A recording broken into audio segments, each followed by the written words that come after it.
ხანით. წარმოიდგინეთ თქვენ რომ ხოლოდათ ისეთი დედამთილი, აი რომ უნდოდეს რომ დედა დამიძახეს სულ 24 საათი მე სულ სახლში უნდა ვიყო შვილთან, მის ცოლს უნდა ვაკონტროლო.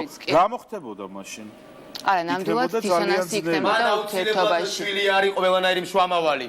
ბიჭი შვილი თუ კიდე დამთილზე არის საუბარი და ძალზე თუ შუამავლობა ხარ ვერ გავიგე ახლა კაცო თუ ლაპარაკობ ირინა რა გეხვეწები რა უმეტესობა რაღაც დაასახელე ხოლმე სტრესის დროს მამრობით სქესს წარმომადგენლ იკეტებიან თავის თავში და კიდევ უფრო ბოდიში მოიხად ახლა დედრობით ნუ აგოლაპარაკებ მამრობითებ ძალიან ალაპარაკდ რა თქმა უნდა ავლაპარაკდე მე ახლა აქ მისხეთ ხარ ადამიანები რომლებსაც ისმენთ ძალიან მომწონს თქვენი აზრი და რატო უნდა ვილაპარაკო ანდრი ძალიან ნერვიულობ რომ ხელი არ მოხვდეს ამ ლამაზ გოგოს იქნება და ახოვე მინდა გია რა გინდა